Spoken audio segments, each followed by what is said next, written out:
A gente vai hoje discutir as 10 medidas de maneira a explicar como que é possível propor soluções para o Estado, que está sendo solicitado a gastar mais para enfrentar essa crise e que, ao mesmo tempo, vai enfrentar uma queda na arrecadação. Antes da gente começar esse debate, a gente vai exibir um vídeo preparado pelo Sindifisco que mostra a atuação fundamental dos auditores fiscais, tanto no desembaraço dos produtos que são trazidos para o Brasil para que a gente possa enfrentar essa crise, quanto no combate ao tráfico de drogas e ao contrabando. O Brasil é um país de dimensões continentais. Para proteger esse gigantesco território, o trabalho da Receita Federal e dos seus auditores fiscais é indispensável. Esse trabalho é ainda mais relevante no momento em que o país trava uma guerra em defesa da saúde pública e é necessário acelerar a importação de produtos e equipamentos hospitalares. Da atuação dos auditores fiscais depende também o combate permanente ao contrabando e ao tráfico internacional de drogas. Atividades que infelizmente não param e que alimentam diariamente uma epidemia chamada violência. O momento pede mais do que nunca união e solidariedade entre os brasileiros. Só assim poderemos vencer esse enorme desafio e continuar trabalhando para construir o Brasil do futuro. Uma nação mais justa, mais segura e mais inclusiva.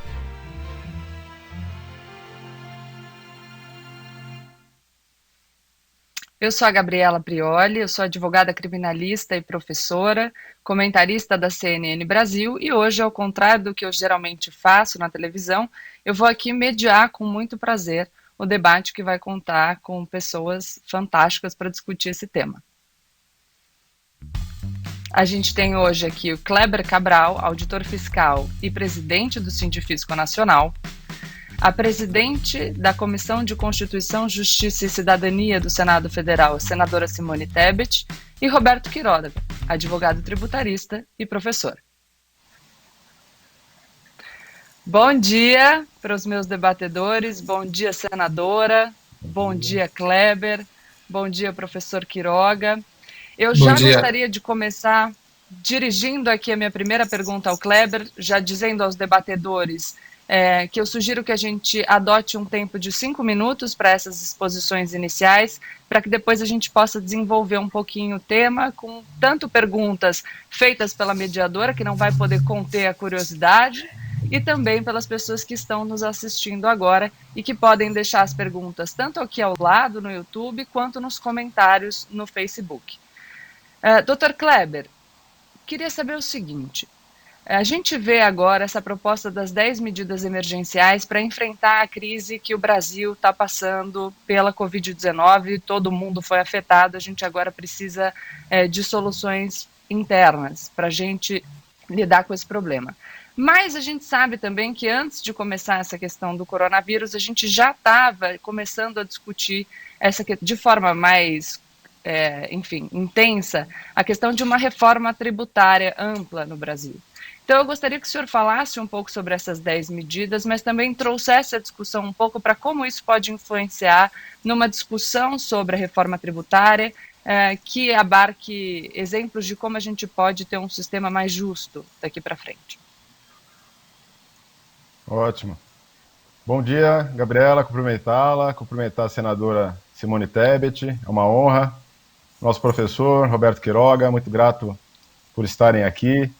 Gabriela, sem dúvida nenhuma, a proposta apresentada pelo Sindifisco e as entidades do Fisco, da União, Estados e Municípios, ela vem também influenciando as discussões sobre a reforma tributária. Isso porque ela, de fato, está assentada em premissas muito semelhantes. As medidas que nós apresentamos, a gente sempre enfatizou que elas são emergenciais, no sentido de que não dispensam de forma alguma uma alteração no sistema tributário brasileiro, né, que é um dos sistemas mais complexos que existe no mundo. Ele consegue ser, ao mesmo tempo, complexo e injusto. É um sistema que milita ali pela capacidade tributária às avessas, né, ou seja, no Brasil, quem pode mais paga menos. E as premissas que nós adotamos, tanto nas 10 medidas como na reforma tributária que nós defendemos, é justamente quem pode mais, pagar mais, né?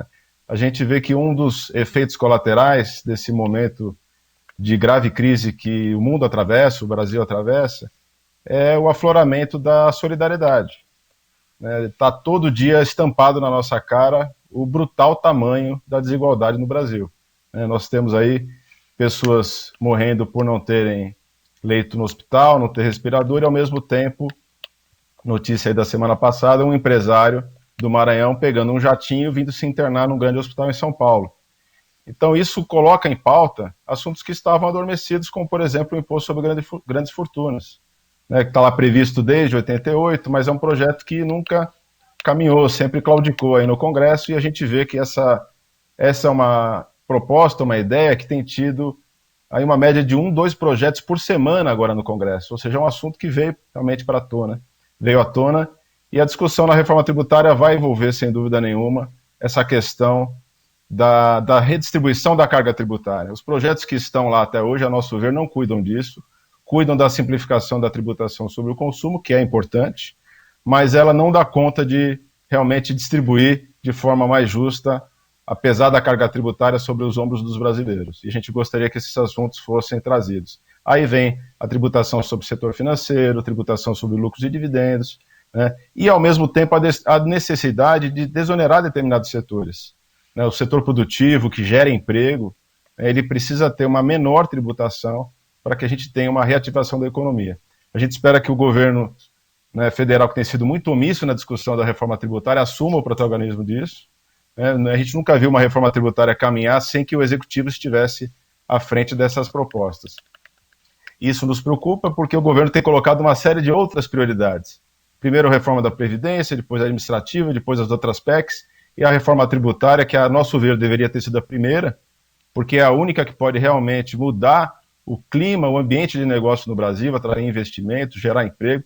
Essa reforma tributária tem sido, de certa forma, negligenciada, e ela traz enormes desafios, porque ela precisa de um acordo entre os entes, União, Estados e municípios, tem a questão também das respectivas, dos corpos funcionais desses órgãos, e, sobretudo, do empresariado e dos contribuintes. Todo mundo quer uma reforma tributária onde o meu setor ganhe, e aí fica muito difícil, porque as contas não fecham. Então, a gente tem muita satisfação de estar podendo levantar, através das 10 medidas que têm uma função emergencial, mas também levantar as discussões mais amplas e mais profundas sobre o sistema tributário do Brasil. Perfeito. Vou passar a palavra agora para a senadora Simone Tebet, aproveitando aqui para falar que é uma honra, eu aqui como mulher tenho que dizer para a senhora que fico muito feliz de ver uma mulher como a senhora presidindo a comissão mais importante do Senado Federal. Então vou deixar aqui já o meu elogio, é muito importante também como função de representatividade. Senadora, a senhora no Senado Federal está lá no dia a dia enfrentando toda a dificuldade de gestão dessa crise gerada pelo enfrentamento à Covid-19. E aí eu quero saber da senhora o que a senhora pensa dessas medidas, dessas 10 medidas emergenciais, e como a senhora acha que essas propostas vão ser recebidas no Senado Federal e qual a chance da gente ver a aprovação de algumas delas? Muito bem. Bom, primeiro, cumprimentar a todos, agradecer o Kleber, em seu nome agradeço todo o Sindifisco pelo convite, é uma honra muito grande poder estar aqui nesta manhã para poder conversar um pouquinho sobre essas 10 medidas emergenciais tributárias propostas pelo Sindifisco, como não digo como uma receita, mas como uma das opções para que possamos diminuir esse impacto econômico negativo que a pandemia da Covid-19 tem causado no país, estar ao lado deste grande, renomado tributarista, professor, Dr. Roberto Quiroga, é uma honra. Já tive a oportunidade de ouvi-lo em alguns momentos e fico muito feliz que tenham escolhido como mediadora, para não me deixar aqui no 3-1, mas no 2-2, esta competente, jovem, brilhante jornalista que também soube recentemente que é advogada. Então, é um prazer muito grande poder estar aqui. Eu tenho plena consciência que meu papel neste momento é muito menos de tratar do mérito das propostas, embora vamos discuti-las sim em relação ao mérito, ao seu conteúdo, mas para passar a minha modesta visão de quem está dentro do Congresso Nacional há 6 anos, mas já acompanha os trabalhos do Congresso Nacional há quase 20, portanto, estar analisando da possibilidade ou da viabilidade dessas propostas serem não só discutidas, mas serem aprovadas no todo ou em parte, algumas ou todas elas. Eu queria começar rapidamente apresentando alguns obstáculos, até para que deixemos as boas notícias aqui para o final, dentro desse tempo de 5 minutos. O primeiro deles foi apontado corretamente pelo Kleber. Estas não são matérias novas. Tanto as matérias fiscais como tributárias, ela carregam um peso enorme na travessia do processo legislativo. Não são matérias fáceis de serem aprovadas, porque elas têm o peso do contraditório. O Congresso Nacional é a caixa de ressonância da sociedade brasileira. É uma sociedade plural, uma sociedade que não pensa de forma uniforme. Nós vivemos numa democracia, graças a Deus, não pensamos todos da mesma forma. Mas nesse caso específico da matéria tributária, como bem colocou aqui o Kleber, eu até fiz uma anotação, nós estamos falando de interesses antagônicos, né, de interesses difusos diversos. De um lado, o contribuinte, o consumidor, do outro lado, o empresário.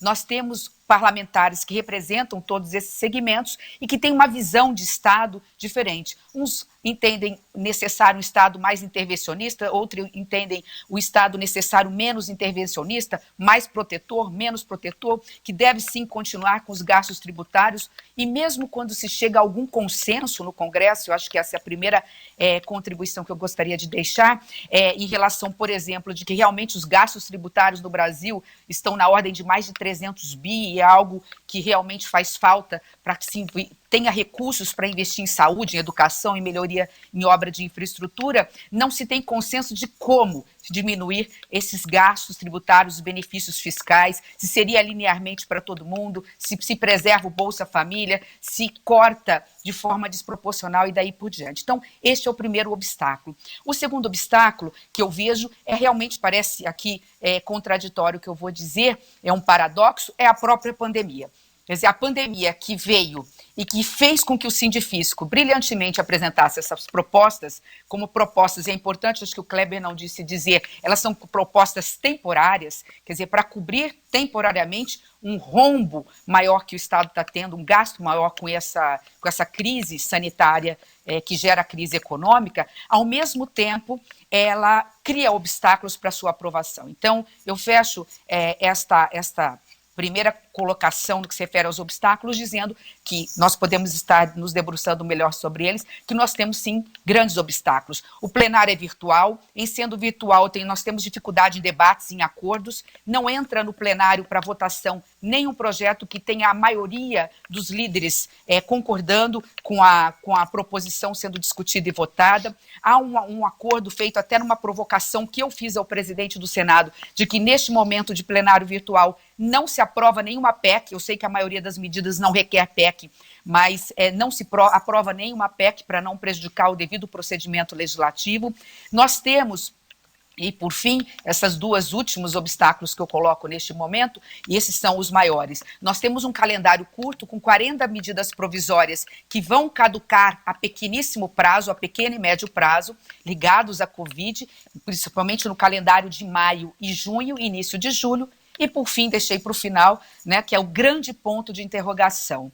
Afinal, o que pensa o Poder Executivo? O Kleber meio que tangenciou esse assunto, né? Como e por que esse que é o fiel da balança, o fiador dessas propostas, pensa a respeito disso, porque parece-me que nós temos dois governos nesse momento no que se refere à questão tributária. Nós temos o presidente da República, que é um ser político, não tem como ser diferente, e nós temos uma equipe técnica e econômica que muitas vezes se chocam nas suas ideias. Então, estão colocadas na mesa as 10 medidas tributárias emergenciais, que tem méritos, eu vou deixar para falar dos méritos, obviamente, depois que for perguntada em relação a eles, mas eu finalizo com essa única frase. Os obstáculos encontrados, eu acredito que, mesmo assim, com todos eles postos, são menores do que as oportunidades que a pandemia está nos trazendo em relação a essas medidas e a, quem sabe, tão sonhada, aprovada ainda este ano, reforma tributária. Perfeito. Professor Quiroga, eu tenho aqui duas perguntas, na verdade. O senhor, que é uma autoridade na área tributária, queria que o senhor fizesse aqui uma exposição sobre o mérito dessas medidas que foram propostas, e aí pode ser uma análise mais abrangente, e especificamente sobre algumas delas, eu assisti os conteúdos dos debates anteriores e vi aqui que existe alguma argumentação no sentido de que parte das propostas pode gerar uma judicialização muito significativa. Embora não seja tributarista, sou advogado e sei que isso é uma preocupação que nos aflige. Então, queria que o senhor pudesse, por favor, falar sobre isso. Bem, bom dia a todos. Um prazer aí estar com vocês nesse debate sobre as 10 medidas tributárias emergenciais propostas aí pelo Sindifisco e por outras entidades.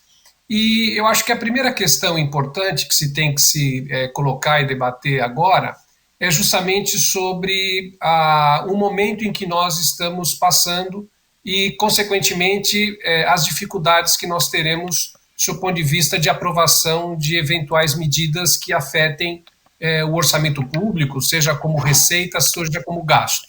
A gente conhece, a gente sabe que, nesse momento, os países estão claramente optando por uma fase de gasto, né, de aumentar o gasto público, e não tanto de arrecadação de tributos, uma vez que talvez no momento de recessão seja o momento mais difícil de você justamente tirar algum valor ainda da sociedade para cobrir os gastos públicos. Mas como disse a senadora e disse o Kleber também, nós estamos falando de medidas temporárias, emergenciais, daí porque elas precisam ser analisadas com cuidado. Basicamente, a minha função é falar um pouquinho sobre, academicamente, qual a importância, né, e qual as dificuldades que nós teríamos para aprovar medidas desse porte. Como você disse, Gabriela, nós temos hoje uma grande dificuldade e também receio de que propostas tributárias, sejam elas quais forem, desde a reforma tributária mais ampla, como reformas pontuais como estas, que elas não aumentem o contencioso que a gente hoje tem no Brasil. E o contencioso, ele é muito grande hoje. Nós estamos algo em torno de 3 trilhões e 400 bilhões de reais de um contencioso tributário. Ou seja, nós estamos falando quase 50% de um PIB de discussões, né? Então, de duas uma, como eu sempre falo, ou o contribuinte está interpretando muito mal a legislação, ou o fisco também está interpretando mal a legislação. Alguma coisa está errada, isso é uma anomalia, né? E talvez o que a gente precise nesse momento é esse debate importante sobre as questões tributárias que vão advir de todos esses questionamentos e debates que nós estamos tendo. Com relação às 10 medidas, muitas delas, como disse o Kleber, a gente sabe que nós temos uma distribuição de renda no Brasil bastante ruim, né? Nós temos uma tributação muito grande aí sobre o trabalho assalariado, né?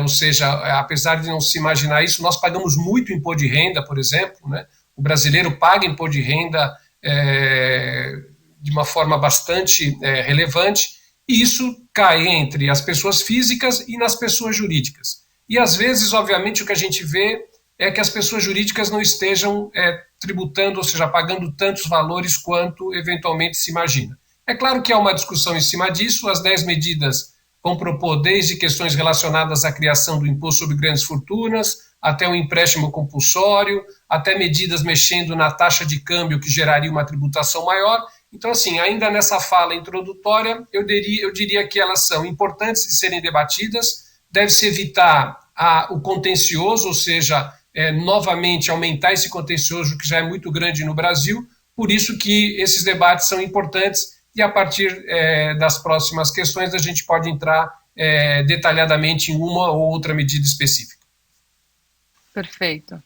Antes de abrir para as perguntas, a gente vai exibir um pequeno vídeo explicando de forma resumida as 10 medidas que foram propostas como solução emergencial para o enfrentamento à crise do coronavírus.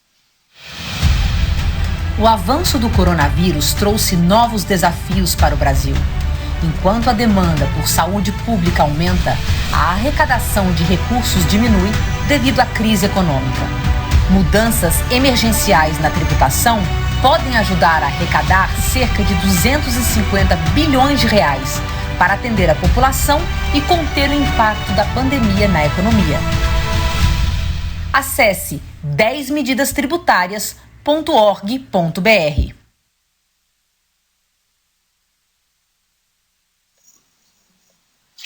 Bom, voltando aqui para as perguntas, e antes da gente abrir para as perguntas do público, quero de novo dirigir a primeira pergunta ao Dr. Kleber, falando de uma sanção recente de uma lei que retira o voto de qualidade do CARF, da Fazenda Pública no CARF, desculpa. O Sindifisco se posicionou contra essa medida, e aí eu queria a sua opinião sobre como essa recente disposição legislativa pode afetar as medidas relacionadas à arrecadação que são propostas aí nesse pacote das 10 medidas. É muito bom, Gabriela, porque realmente essa medida ela veio num momento terrível para o Brasil, para o Estado, para a arrecadação pública.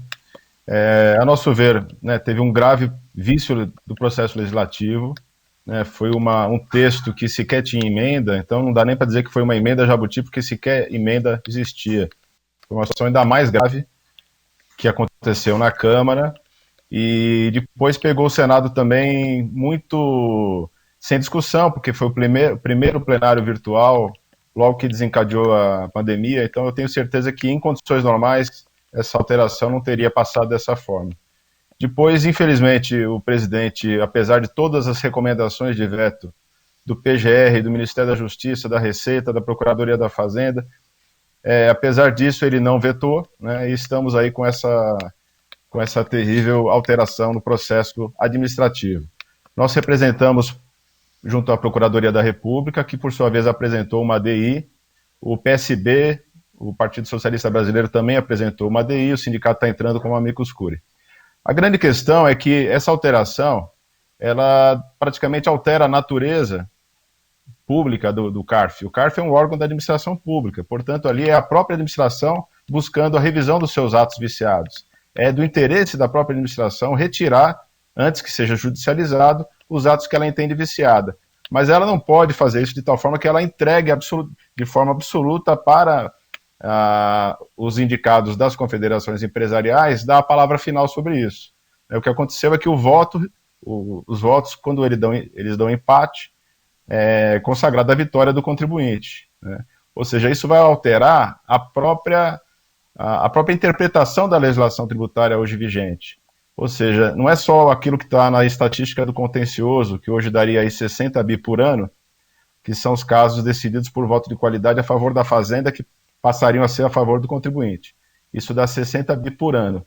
Mas o efeito na arrecadação é muito maior, porque as empresas, principalmente as empresas grandes, elas têm métodos de compliance, ou seja, elas seguem as diretrizes da interpretação tributária dada pelo CARF. A partir do momento que essa interpretação vai mudar, as empresas vão adequar seu compliance, claro, para pagar menos imposto dentro das novas regras de interpretação que será dada. Então isso vai trazer uma arrecadação que é até difícil de estimar, né, mas que vai vir num momento péssimo para o país, né? O Estado atravessa esse momento de paradoxo em que ele precisa de muita receita para atender a sociedade na área de saúde, na área de manutenção dos empregos. A gente está vendo aí a dificuldade do governo federal de dar os R$600 por mês para os informais. Enfim, a pandemia continua, isso vai ter que ser estendido e falta recurso. E justamente nesse momento de recurso você tem uma retração na economia, né, e aí nós estamos vivenciando esse paradoxo, que aliás é a razão pela qual as 10 medidas foram apresentadas, para que a gente possa atravessar esse momento de uma forma um pouco mais suave, né, buscando cirurgicamente quais são os setores que podem colaborar um pouco mais com a arrecadação e quais aqueles que precisam ser desonerados. Então, nesse momento, a mudança do voto de qualidade no CARF ele foi terrível para o Estado e para a sociedade. Eu sempre friso, a maioria dos contribuintes, a grande maioria, não tem conflito com o fisco, paga seus tributos regularmente, ou seja, eles não têm recurso no CARF. Então, quando fala que foi uma vitória do contribuinte, eu digo que foi uma parte de um segmento muito específico, né, que influencia as confederações empresariais e que tem acesso a grandes escritórios de advocacia, a grandes teses, porque o coletivo, o conjunto dos contribuintes perdeu com essa medida. Perfeito. Eu vou abrir aqui ainda nessa pergunta para a senadora Simone Tebet e para o professor Quiroga, e começando pela senadora, porque o doutor Kleber falou de vício no processo legislativo, dessa questão de ter sido a primeira votação no plenário virtual, que foi uma dificuldade que a senadora trouxe como consequência aí do enfrentamento ao coronavírus, então gostaria de saber se a senhora tem alguma consideração. Não, Gabriela, como o vício apontado pelo Kleber, eu desconheço, porque se ocorreu, eu não estou dizendo que ocorreu na Câmara dos Deputados, como ele bem apresentou, quando chegou no Senado, eu posso atestar claramente, e não foi essa afirmação do Kleber, que o problema no Senado não foi de vício procedimental, foi mais de interpretação ou falta que o plenário presencial permite, que o plenário virtual não permite, que foi o primeiro obstáculo que eu apresentei, de tempo para a matéria ser digerida, debatida, democraticamente entendida, para que possamos dar o melhor voto possível. Então, ele apenas corrobora na colocação que faz essa preocupação que nós temos com mudanças de cunho muito profundo. Repito, não é o caso das 10 medidas tributárias, porque única e exclusivamente porque elas são temporárias, mas qualquer mudança mais radical na legislação, eu tenho sido grande crítica nesse sentido. Por isso que, repito, consegui uma questão de ordem junto ao presidente Davi, de que nenhuma PEC, nenhuma emenda constitucional vai ser promulgada pelo Congresso Nacional, pelo plenário virtual, até porque nós não podemos esquecer, mexer na Constituição não é uma coisa simples, e emenda constitucional não dá o direito, não permite que um outro poder atue como mediador, né, no equilíbrio dos poderes, que é a sanção ou o veto do presidente da República. Não existe essa figura numa emenda constitucional. Então, ele apenas corrobora realmente a colocação que fiz.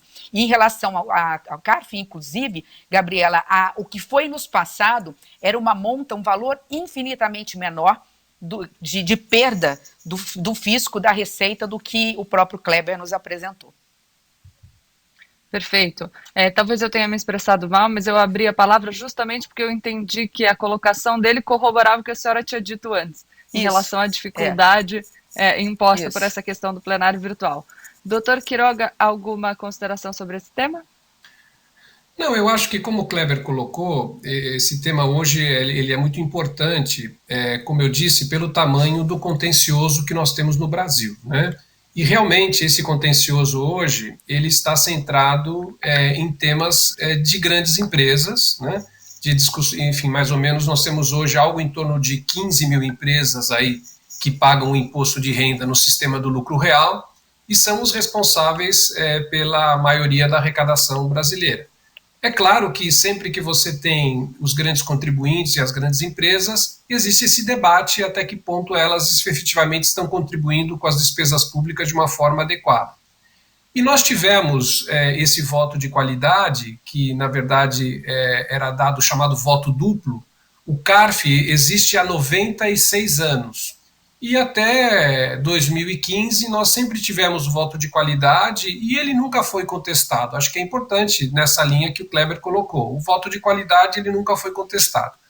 O que eu acho que aconteceu com essa nova lei, ela decorre de uma reação das empresas, obviamente do trabalho que foi feito também dentro do Congresso, no sentido de mudar a legislação, uma vez que de 2015 para cá, em vista da Operação Zelotes, o que ocorreu foi, na verdade, a Operação Zelotes foi o grande divisor de águas, nós tivemos talvez um CARF um pouco mais conservador, vamos dizer assim, numa linha mais tendente às posições do fisco. E isso gerou uma reação onde, na verdade, aquilo que era uma coisa normal, e o voto de qualidade, a gente sempre conviveu com isso e não teria por que ter mudado, mas realmente houve uma mudança na jurisprudência e aparentemente, enfim, é claro que aí pode ser discutido, mais prejudicial aos contribuintes. O que fez talvez uma reação muito forte, né? O pêndulo, como eu digo, o pêndulo mudou, né, de um lado para o outro. Talvez o que a gente precise fazer é um debate para que não exista esse tipo de descontentamento, seja do lado do fisco, seja do lado dos contribuintes, né? E, obviamente, eu acho que o que nós hoje vamos ter é mais uma judicialização do tema, né? Enfim, o que a gente não quer. ou seja, a questão do voto de qualidade, agora voto que empatando é favorável ao contribuinte, nós vamos estar levando para o judiciário, vamos estar levando aí 2, 3, 7 anos para julgar novamente e vamos ficar numa insegurança jurídica. Então, o que a gente deveria justamente levar ao Congresso, e aí por isso que é importante esse debate, né, de uma modificação dessas regras para que a gente tenha um consenso e não gere mais judicialização. Nós já temos judicialização demais e a gente deveria sentar mais à mesa e conversar e levar isso para o Congresso, uma medida que contente a todos. Perfeito. Vou dirigir a próxima pergunta à senadora Simone Tebet. Eu anotei alguns trechos da fala anterior da senhora, e a senhora ressalta muito sobre as questões relacionadas aí à discussão acerca da reforma tributária, aqui pensando numa discussão mais perene, a dificuldade que a gente enfrenta, aliás, isso foi trazido por todos os debatedores, em virtude dos interesses antagônicos, uma sociedade que diverge sobre se o Estado deveria ser mais ou menos intervencionista, divergências relativas a como que a gente pode diminuir os gastos tributários do Estado, mas quando o Brasil passa a enfrentar essa emergência causada pela Covid-19, a gente começa a vivenciar uma situação que demanda do Estado um gasto. Então, inclusive algumas pessoas que defendiam um Estado menor passam a falar que nessa situação de emergência a gente de fato vai precisar gastar mais, e isso junto com um período em que o Estado arrecada menos. A senhora acha que, voltando às discussões presenciais, por exemplo, então retirado esse obstáculo do plenário virtual, existirá um ambiente de maior possibilidade de consenso para que se discutam essas propostas relativas a uma reforma tributária no Brasil? Eu agradeço a pergunta, Gabriela, porque agora você me permite falar de coisas boas, né? Eu comecei na minha introdução, na minha abertura, só falando dos obstáculos, inclusive, a serem enfrentados não só por essas 10 medidas, mas por toda uma possível e necessária alteração do modelo fiscal e tributário do país, porque está muito claro e comprovado que esse modelo de sistema tributário atual, ele não serve para o país. Um país das dimensões do Brasil, né, das potencialidades naturais e econômicas, como é o país, ser o maior pagador de impostos do mundo, proporcionalmente à prestação de serviços públicos, e ter a pior distribuição de renda do planeta. E, em grande parte, isso se deve, sim, a um sistema tributário burocrático, complexo, que fecha os olhos ou permite, infelizmente, que se através das rachaduras e das frechas, das frechas legais, se permite toda sorte de sonegação, de corrupção, inclusive, como foi bem mencionado aqui, com contencioso totalmente questionável, porque procrastinador, moroso, que tem lá um passivo de 2 trilhões, sei que muitos desses recursos são irrecuperáveis, mas que 1/3 disso poderia ser recuperado na ordem de 700 bi, e segundo o Kleber, consegue por ano 10% disso. Nós conseguimos, portanto, apenas recuperar de sonegadores ou mal pagadores, mesmo aqueles que têm boa fé, mas que realmente perderam no processo, apenas 10% daquilo que se deve para o país. Lembrando que os maiores sonegadores, 1%, talvez um pouco mais, corresponda aí a quase que 50% toda a sonegação. Então, esse modelo é um modelo falido, um modelo que não serve. Então, o que a pandemia, se é que tem alguma coisa de boa nessa pandemia, e é o mérito dessas 10 medidas, Kleber, eu quero dizer que eu estou menos preocupada com a aprovação dessas medidas, mas muito mais feliz com a apresentação delas, porque o impacto positivo delas já acontece no Congresso Nacional. Ela coloca a questão fiscal e tributária, junto com a reforma tributária que se quer no plenário, no centro do debate nacional, da política nacional brasileira. Ou seja, o que essa pandemia faz, e as medidas emergenciais apresentadas por vocês corroboram, é mostrar para o parlamento brasileiro que nem que nós tenhamos que parar tudo.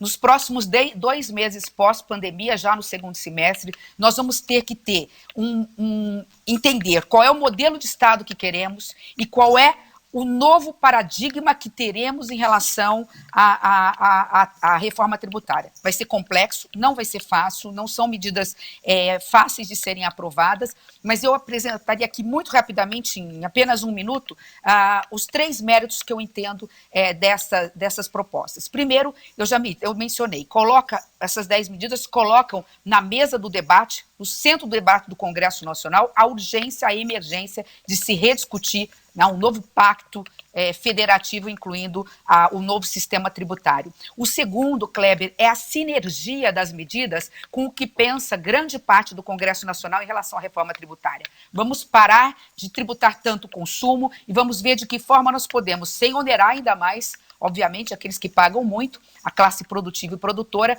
mas vamos tentar inverter essa balança e tentar tributar mais renda, lucro de dividendos, inclusive, que muitas vezes não são tributados no Brasil. Então, as suas medidas em nenhum momento tributa, ainda que temporariamente, mais o consumo. E, por fim, eu acho que se eu pudesse fazer uma única intervenção, Gabriela, em toda essa 1 hora de conversa, eu diria isso. O Sindifisco, que já tem anos de experiência dentro do Congresso Nacional, já percebeu que o inimigo do bom é o ótimo. Não adianta tentar dar 2 passos para frente, porque a gente não dá nenhum. Então, acho que o grande mérito das 10 medidas tributárias, e que tem que ser a nossa referência na reforma tributária, é a dose certa. Todos os impostos, e eu tenho crítica a um ao outro, por exemplo, o próprio empréstimo compulsório, tenho dúvida em relação a ele, a própria imposto, e com isso eu finalizo, a própria imposto sobre grandes fortunas, que a princípio causa uma reação de parte da sociedade, quando você coloca no papel a sugestão do Sindifisco, você perde todo o argumento contrário a ele. Ele não está falando em tributar em 30%, ele não está falando em tributar médias fortunas consideradas como grandes. Eu não sei, eu anotei aqui as medidas, mas ele coloca, eu vou ler aqui, ele está tratando apenas, ele pega, pelo que eu vi aqui, seria 30 mil contribuintes, do universo de 30 milhões de contribuintes, a contribuir com um valor, com uma alíquota de até 3%. Então, quando você coloca na ponta do lápis e você analisa essas medidas, o mérito maior delas, Kleber, e eu finalizo parabenizando, é que ela veio na dose certa. Ela não veio nem tanto ao céu, nem tanto à terra, né? Ela veio de forma equilibrada, aliás, o equilíbrio que está faltando no país, nesse país polarizado de direita e esquerda, onde o caminho do meio e do centro se perdeu em algum momento. Obrigada, senadora. Eu vou fazer a última pergunta para o doutor Quiroga, mas eu abro a palavra para o Kleber, se ele quiser complementar, explicando algum ponto específico dessas medidas. Para o professor, eu gostaria de dizer o seguinte, já que a gente veio dessas medidas emergenciais, que são importantes para a discussão imediata, mas que a gente tem abordado isso numa perspectiva mais ampla da reforma tributária, eu gostaria da sua opinião, e aqui vou colocar 3 pontos que foram trazidos pela senadora Simone Tebet. Então, essa proposta de oneração de lucros e dividendos, a questão do empréstimo compulsório e a possibilidade de judicialização, aí quando a gente fala da devolução desse valor, o imposto sobre grandes fortunas, da forma que foi proposto nesse pacote das 10 medidas, e também um ponto que eu acho muito relevante, que foi trazido pelo senhor na sua fala anterior, que é a questão da simplificação das obrigações acessórias, também para que a gente diminua esse contencioso e a gente tenha um sistema mais simplificado que, de fato, a gente precisa. No Brasil, nosso sistema é muito complexo. Então, abro a palavra aqui. Enfim, obrigado, Gabriela. Na verdade, vamos falar um pouquinho mais aí das 10 medidas, né, que eu acho que são importantes, tentar objetivar um pouco a discussão, e só como pano de fundo, a gente sabe que o Brasil é um país com grande regressividade, né, com uma péssima distribuição de renda, portanto, isso é sabido, é claro, e a gente sabe que isso precisa mudar, né. Por outro lado, nós também sabemos que os gastos públicos, eles precisam ser, obviamente, contrapostos com receitas suficientes para, justamente, o governo poder realizar as tarefas públicas. Das medidas propostas, eu acho que aquela que mais, na minha visão, por exemplo, eu analiso mais assim a questão da legalidade, né? Pelo que eu vi, todas, em princípio, estão aí adequadas do ponto de vista da legalidade, óbvio que são propostas feitas ainda sem uma legislação própria, mas enfim, dentro de um panorama normal, elas atendem à legalidade. Talvez, dentre elas, aquela que me parece mais difícil mesmo é a questão do empréstimo compulsório. Apesar de nós, hoje, no artigo 148 da Constituição, está muito claro que nós hoje temos um estado de calamidade pública, portanto é um dos requisitos para o empréstimo compulsório, e também estamos diante de despesas extraordinárias. Ou seja, o que a Constituição vai dizer eu posso criar um empréstimo compulsório desde que eu atenda, desde que exista despesas extraordinárias no caso de calamidade pública. Então, eu acho que nós estamos absolutamente enquadrados na Constituição. Se o legislador quiser instituir empréstimo compulsório, ele pode. Eu acho que o grande tema hoje é que, na verdade, o empréstimo compulsório ele teria uma onerosidade que prejudicaria ainda mais o estado de recessão econômica que nós temos, né? Então, me parece que das medidas, aquela de mais difícil aceitação, ainda que dentro de uma legalidade, isso que eu gosto de dizer muito claro, são propostas que obedecem o texto constitucional, me parece que essa é a mais difícil, né? Porque apesar de temporária, apesar de uma previsão de restituição a partir de 2024, ela é a mais difícil. A questão da tributação dos dividendos, que não está propriamente nas medidas tributárias emergenciais, mas já é uma discussão há longo tempo dentro do Congresso, eu acho que hoje, apesar de assim, você vai ter debates na área acadêmica se uma coisa é certa, a outra é diferente, se é melhor tributar dividendos, se é melhor tributar a pessoa jurídica, enfim, existe um debate acadêmico grande, alguns defendendo um lado, outros defendendo o outro. Mas eu acho que talvez já exista um certo consenso de que você deveria ter talvez uma miscigenação de tributação na pessoa jurídica e na pessoa física. O importante qual é? É como disse a senadora, é a dose dessa tributação. Hoje nós temos isenção na pessoa física dos dividendos e temos tributação na pessoa jurídica a 34%. Claro, se nós acrescermos mais uma tributação nos dividendos, talvez a dose seja muito grande, né? Por isso que já se fala, eventualmente, de tributar o dividendo e desonerar um pouco a pessoa jurídica. O que é certo, o que é errado, é difícil.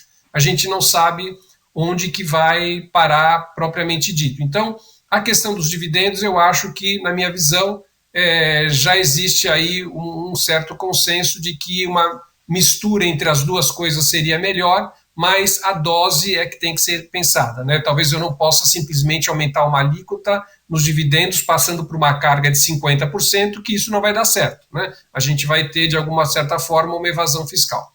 E, por fim, o IGF, que é o Imposto sobre Grandes Fortunas, que desde 88 na Constituição está previsto, né? E nós até hoje não conseguimos instituí-lo. Primeiro, existe uma dificuldade formal, né? O chamado Imposto sobre Grandes Fortunas, ele precisa de uma lei complementar, então ele precisa de uma maioria absoluta do Congresso, e isso é uma questão política, não é uma questão técnica jurídica, né? Por outro lado, o que se discute nesses impostos sobre fortunas, não só no Brasil como no mundo, é se ele não, na verdade, ainda que ele incida sobre um grupo pequeno de pessoas, porque as fortunas, aqui no caso, nós estamos falando de fortunas acima de 20 milhões de reais, e é uma definição legal do que é fortuna, portanto, poderia ser 50, poderia ser 10. A grande discussão é se isso não afugentaria o capital e, portanto, ao invés de arrecadar, ele provocaria também uma retração da arrecadação. A gente não sabe, na prática, o que isso acarretaria. A gente tem algumas experiências mundiais, não é um imposto que você encontra em todo o país, eu diria, é minoria, mas existe, né? Por um lado, assim, academicamente a minha visão é que o imposto sobre grandes fortunas, ele afugenta a capital e ele não arrecadaria o volume suficiente para justamente cobrir o déficit público. O que eu acho que a gente tem que centrar algumas medidas que estão previstas, para terminar muito claro, que acho que é importante, é o seguinte: existem muitas brechas hoje na legislação de diferimento de tributação, ou seja, jogar a tributação para o final. Então, por exemplo, há uma proposta aqui de tributar fundos, né? E nós já temos uma discussão no Congresso dos chamados fundos fechados, né? Ou seja, são fundos de pessoas que têm muito recurso, que, na verdade, postergam o pagamento do tributo para quando do resgate desses títulos. Então, talvez essas medidas sejam mais interessantes e mais eficientes. Assim como também mexer com taxa de câmbio. Existe uma medida proposta onde nós congelaríamos a taxa de câmbio a um valor menor, e isso também provocaria uma tributação maior. Então, respondendo rapidamente aí, objetivamente, as tuas questões, eu acho que o empréstimo compulsório talvez seja a mais difícil de todas as propostas, uma vez que gera uma resistência muito grande. A questão dos dividendos eu acho que já estão sendo debatidas, E a questão do imposto sobre grandes fortunas é uma grande divergência. Eu, pessoalmente, tenho uma visão não muito boa no sentido acadêmico da proposta, não posso dizer aí sob o ponto de vista de política fiscal. E, por fim, a questão que você falou da simplicidade é o que todos nós queremos, né, com o sistema tributário brasileiro, e acho que essa proposta é uma proposta maior dentro da reforma tributária. Tentando aí responder objetivamente suas questões, eram essas as ponderações que eu queria fazer. Perfeito. Vou voltar para o Dr. Kleber. Eu tenho aqui que fazer as perguntas que eu recebi, embora eu deva confessar que eu gostaria de ouvir a sua posição sobre os temas que foram debatidos aqui pelos outros debatedores. Então, se o senhor quiser aproveitar e já falar sobre o assunto, aproveita, mas eu vou ler a pergunta do Jorge Souza para não correr o risco de ser acusada de ter tomado todas as perguntas para mim, embora eu quase tenha feito isso. O Jorge pergunta o seguinte: há ambiente para aperfeiçoarmos nossa lei tributária, dando mais liberdade ao bom contribuinte, contemplando sanções mais rígidas e efetivas aos contribuintes que dolosamente soneguem e fraudem? Puxa, a pergunta do Jorge estava na ponta da língua, porque era um dos assuntos que eu ia tratar comentando a fala da senadora. Primeiro dizer que eu fiquei muito feliz com a avaliação positiva da senadora em relação ao fato das medidas estarem provocando esse debate dentro do Congresso. O objetivo era esse mesmo, nosso papel é de trazer as ideias e embasá-las, né, os projetos, enfim, a aprovação disso é o trabalho dos parlamentares. A questão da sonegação que a senadora apontou é uma questão crucial para nós, auditores fiscais. Eu sempre digo, não adianta nós termos o melhor sistema tributário do mundo se ele não for seguido, se ele não for cumprido pelos contribuintes, né, e pelo fisco. Ou seja, nós precisamos ter ferramentas que permitam, né, instrumentos de constrição que permitam o cumprimento da legislação tributária, e isso no Brasil é, infelizmente, um grande problema. O crime de sonegação, para citar só um desses problemas, ele no Brasil é um crime de terceira linha, porque basta ao sonegador, ao final, mesmo depois de autuado, fiscalizado, representado, denunciado, vai para a justiça, basta ele ao final pagar os tributos, que a punibilidade ela é extinta pelo pagamento do tributo.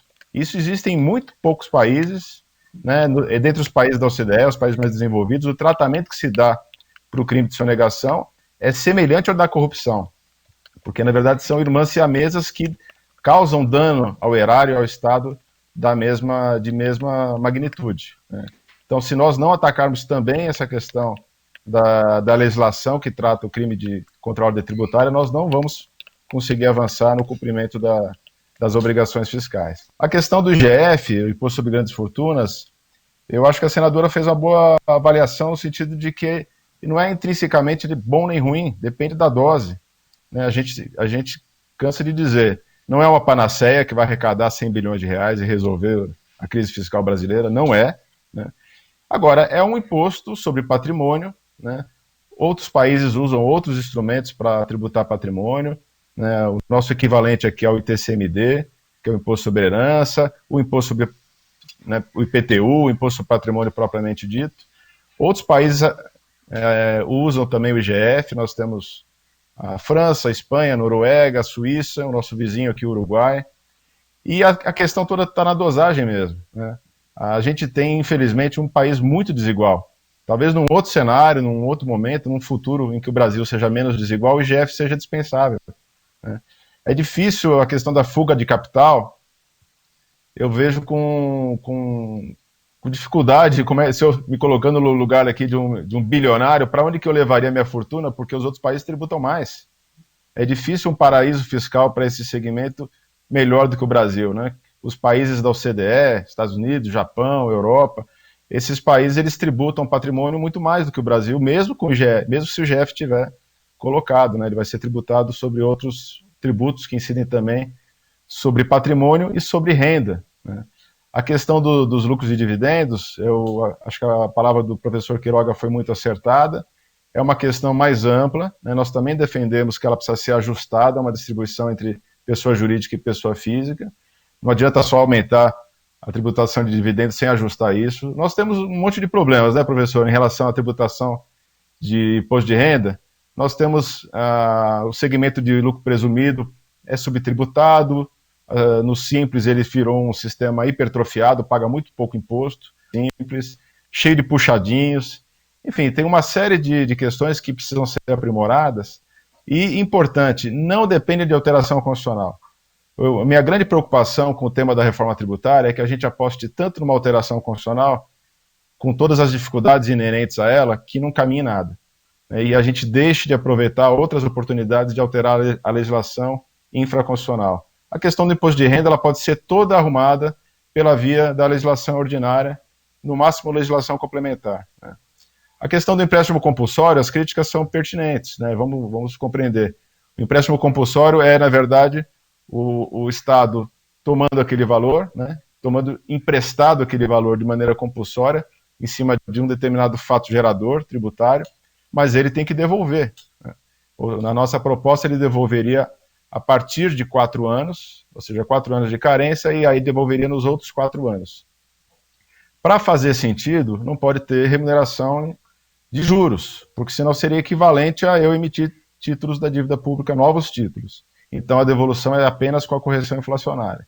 A grande vantagem do instrumento, né, e ela se adequa do ponto de vista jurídico perfeitamente ao que está previsto na Constituição, que é casos de calamidade pública, a vantagem é ele ter um efeito imediato.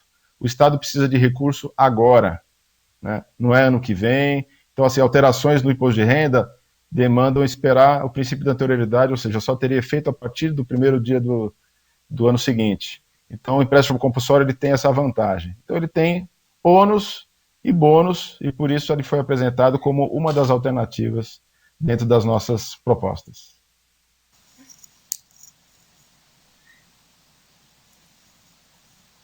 Gabriela, ainda tenho mais um tempinho, eu acabei não abordando a questão da pergunta, né? Acabei me escapando aqui, bem rapidamente.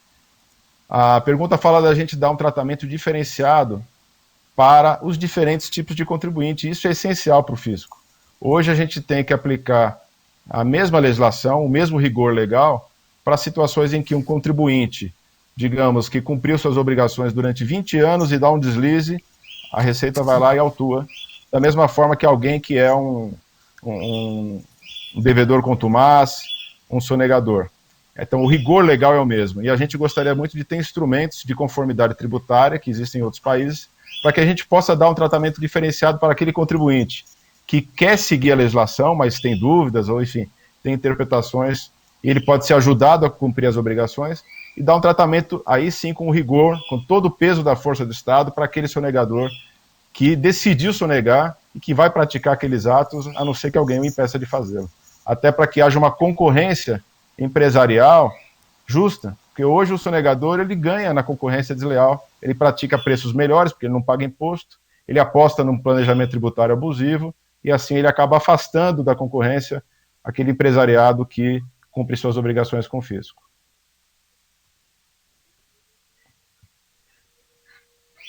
Não estão te ouvindo. Eu não estou conseguindo ouvir, Gabriela.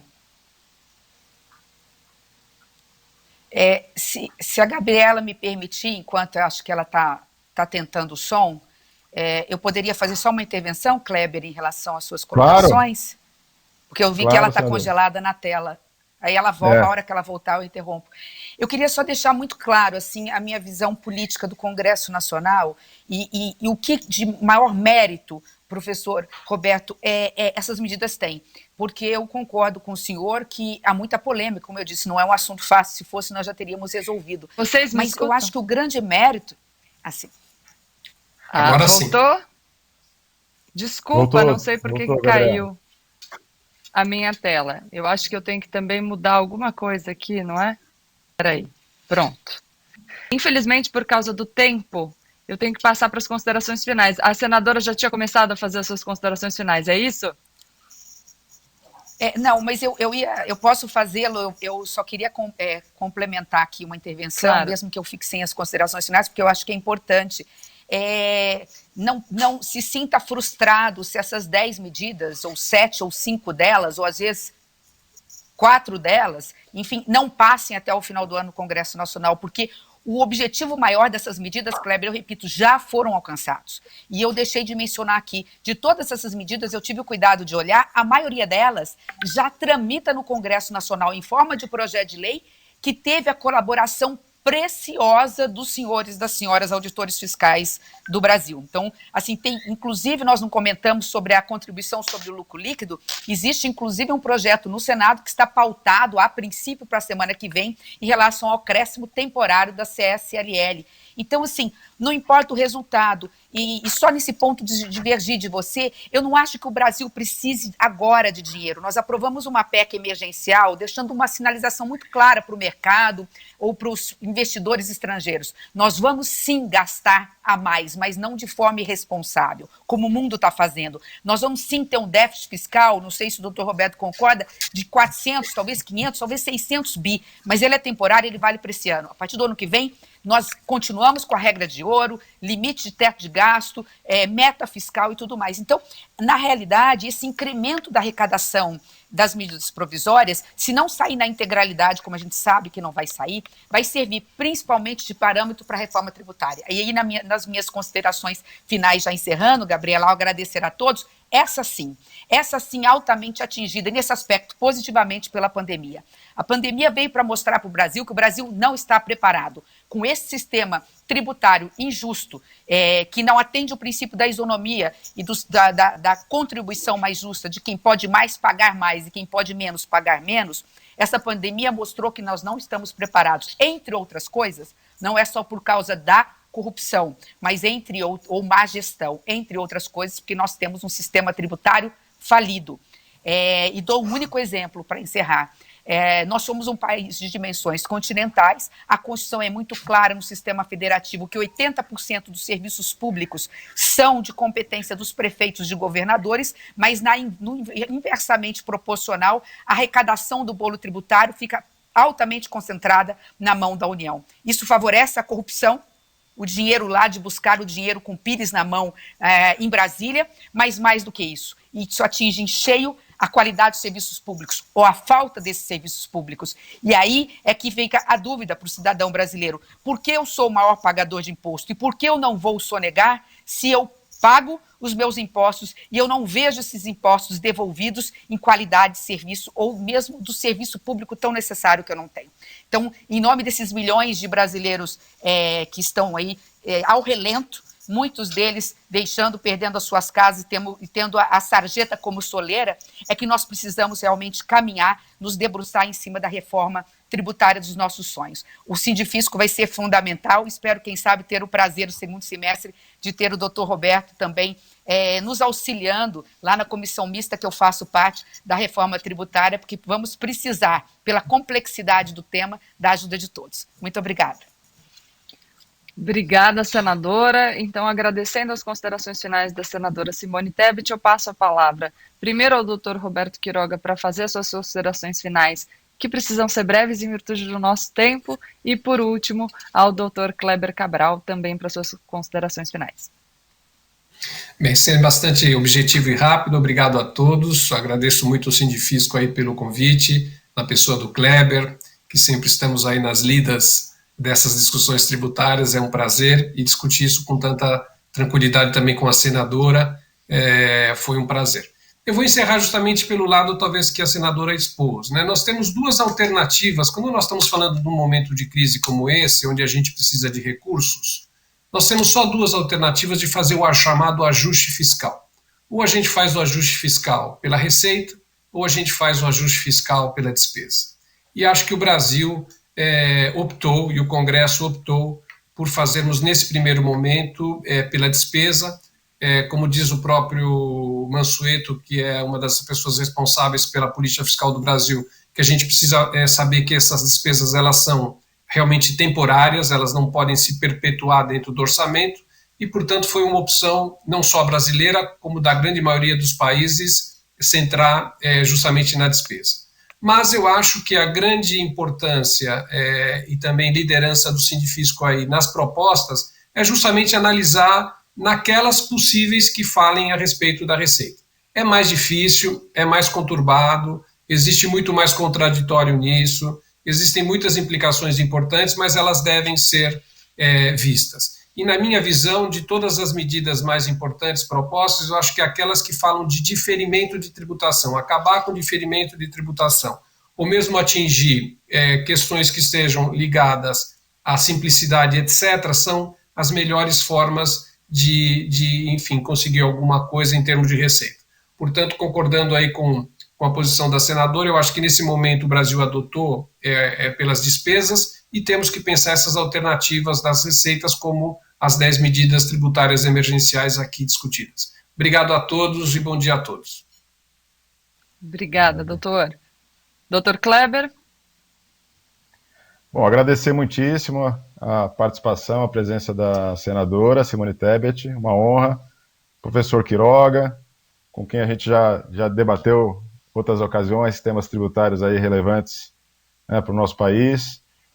Dizer que realmente o nosso compromisso foi de apresentar essas ideias, esses embasamentos, e a gente fica muito satisfeito de ver que ele está, de fato, ajudando, né, o Congresso Nacional nos seus debates. Na nossa visão, o país tem diversas ferramentas que ele, em parte, já está utilizando para o enfrentamento dessa crise fiscal, econômica e sanitária do país, né, as questões de empréstimo, através do Banco Central, dos bancos públicos. O país certamente vai ter que aumentar seu endividamento, mas essas medidas não são suficientes na nossa visão e, por isso, a necessidade de também acrescentarmos a essas medidas propostas de alteração na legislação tributária. As medidas tributárias são uma ferramenta efetiva na mão do Estado para a transformação da sociedade. Infelizmente, o nosso sistema tributário tem sido uma fábrica de desigualdades e a gente precisa, antes do que nunca, começar a mudar essa realidade. A senadora, minha última mensagem de que conte com o Sindifisco, junto ao Congresso, junto à Comissão Mista, conte com o Sindifisco e também com as outras entidades do Fisco Estadual, do Fisco Municipal. Nós estamos bastante unidos em busca do melhor sistema tributário para o nosso país. E agradecer a todos os nossos filiados, os nossos internautas, e especialmente a Gabriela, que nos mediou nesse debate. Obrigado. Obrigada, então nós vamos nos encaminhando aqui para o final, né? Já ultrapassamos um pouco o tempo, gostaria de agradecer muitíssimo ao doutor Kleber, ao doutor Quiroga, à senadora Simone Tebet, a todas e todos que nos acompanharam nesse debate, que para mim foi enriquecedor, espero que tenha sido para vocês que nos assistem também, e lembrando que se vocês quiserem saber um pouco mais sobre as 10 medidas emergenciais tributárias, é só entrar no site www.10medidastributarias.org.br. Então, agradecendo a todos, eu agora me despeço.